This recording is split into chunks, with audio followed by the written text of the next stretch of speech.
APJ Abdul Kalam, जिन्हें missile man और जनता के राष्ट्रपति के रूप में भी जाना जाता है, भारत के 11वें राष्ट्रपति थे। उनका जन्म 15 अक्टूबर 1931 को रामेश्वरम, तमिलनाडु में हुआ था। वे एक वैज्ञानिक और इंजीनियर के रूप में भी प्रसिद्ध थे। प्रारंभिक जीवन और शिक्षा। कलाम का जन्म एक मध्यम वर्गीय तमिल परिवार में हुआ था। उनके पिता जैनुलाब्दीन एक नाव मालिक और मस्जिद के इमाम थे। उनकी मां आशियम्मा एक गृहिणी थी।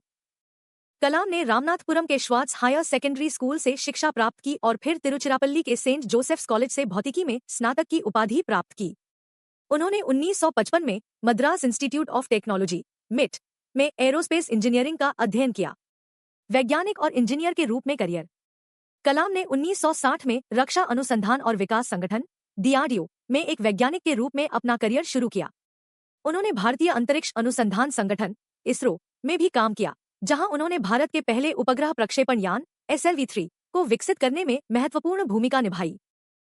कलाम को भारत के मिसाइल कार्यक्रम के विकास में उनके योगदान के लिए मिसाइल मैन के रूप में जाना जाता है। उन्होंने अग्नि, पृथ्वी, त्रिशूल और नाग जैसी मिसाइलों के विकास में महत्वपूर्ण भूमिका निभाई।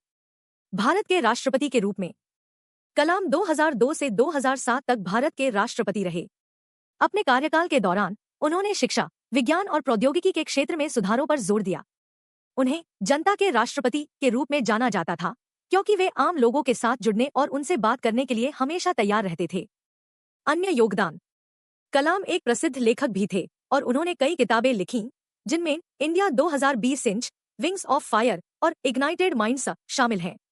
उन्हें कई राष्ट्रीय और अंतर्राष्ट्रीय पुरस्कारों से सम्मानित किया गया, जिनमें भारत रत्न, पद्म विभूषण और पद्म भूषण शामिल हैं। 27 जुलाई 2015 को कलाम का शिलांग, मेघालय में एक व्याख्यान देते समय दिल का दौरा पड़ने से निधन हो गया।